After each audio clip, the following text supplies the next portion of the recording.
राधे राधे। मैं नील भक्ति पथ चैनल में आपका स्वागत करता हूं और आज की हम इस वीडियो में आपको सुनाने जा रहे हैं पद्मा एकादशी व्रत का महात्म्य।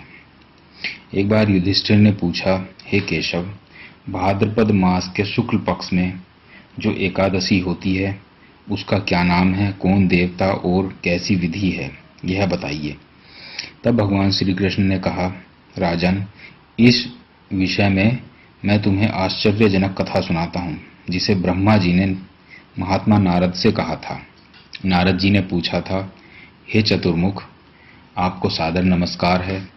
मैं भगवान विष्णु की आराधना के लिए आपके मुख से यह सुनना चाहता हूँ कि भाद्रपद मास के शुक्ल पक्ष में कौन सी एकादशी होती है।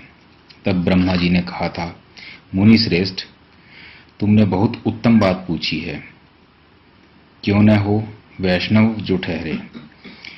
भादों के शुक्ल पक्ष की एकादशी पद्मा के नाम से विख्यात है। उस दिन भगवान ऋषिकेश की पूजा होती है। यह उत्तम व्रत अवश्य करने योग्य है।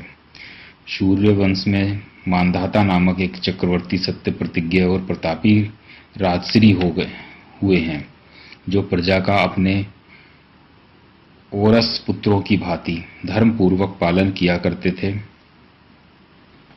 उनके राज्य में अकाल नहीं पड़ता था, मानसिक चिंताएं नहीं सताती थी और व्याधियों का प्रकोप भी नहीं होता था। उनकी प्रजा निर्भय तथा धन धान्य से समृद्ध थी। महाराज के कोष में केवल न्यायोपार्जित धन का ही संग्रह था। उनके राज्य में समस्त वर्ण और आश्रमों के लोग अपने अपने धर्म में लगे रहते थे। मानधाता के राज्य की भूमि कामधेनु के समान फल देने वाली थी। उनके राज्य करते समय प्रजा को बहुत सुख प्राप्त होता था।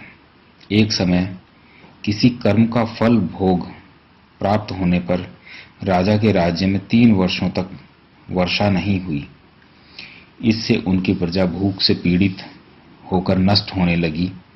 तब संपूर्ण प्रजा ने महाराज के पास आकर इस प्रकार कहा, हे नृपश्रेष्ठ, आपको प्रजा की बात सुननी चाहिए। पुराणों में मनीषी पुरुषों ने जल को नारा कहा है। वह नारा ही भगवान का अयन है, निवास स्थान है। इसलिए वे नारायण कहलाते हैं और नारायण स्वरूप भगवान विष्णु सर्वत्र व्यापक रूप से विराजमान हैं। वे ही मेघ स्वरूप होकर वर्षा करते हैं। वर्षा से अन्न पैदा होता है और अन्न से प्रजा जीवन धारण करती है।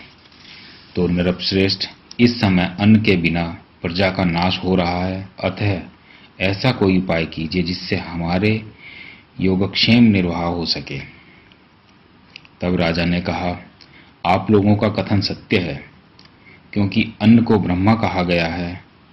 अन्न से प्राणी उत्पन्न होते हैं और अन्न से ही जगत जीवन धारण करता है।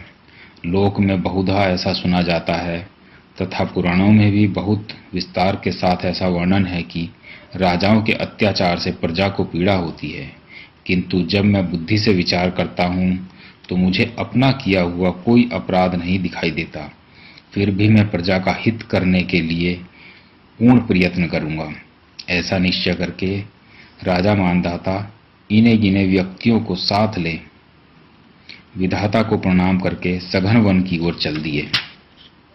वहां जाकर मुख्य मुख्य मुनियों और तपस्वी के आश्रमों पर घूमते हुए एक दिन उन्हें ब्रह्मपुत्र अंगिरा ऋषि का दर्शन हुआ।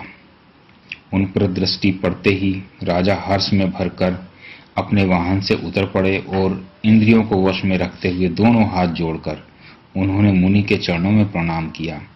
मुनि ने भी स्वस्ति कहकर राजा का अभिनंदन किया और उनके राज्य के 7 अंगों की कुशल पूछी।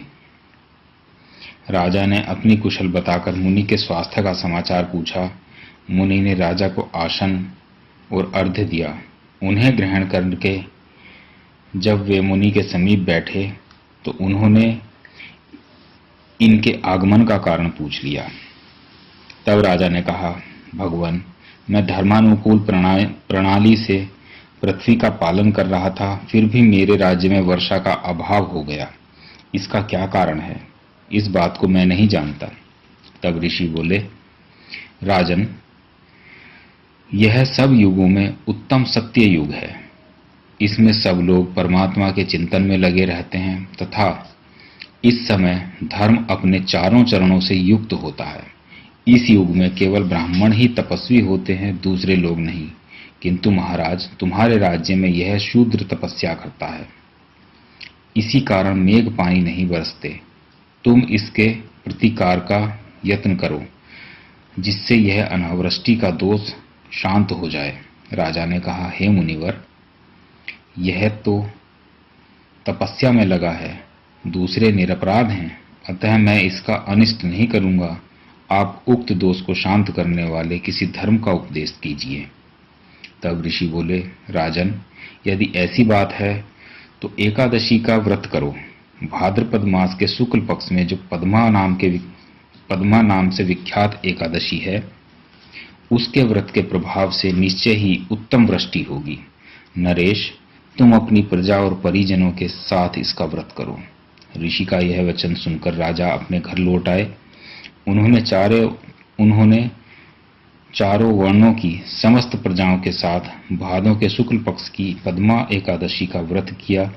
इस प्रकार व्रत करने पर मेघ पानी बरसाने लगे, पृथ्वी जल से आप्लावित हो गई और हरी भरी खेती से सुशोभित हो गए। उस व्रत के प्रभाव से सब लोग सुखी हो गए। तब भगवान श्री कृष्ण कहते हैं, राजन, इस कारण इस उत्तम व्रत का अनुष्ठान अवश्य करना चाहिए। पद्मा एकादशी के दिन जल से भरे हुए घड़े को वस्त्र से ढककर दही और चावल के साथ ब्राह्मणों को दान देना चाहिए।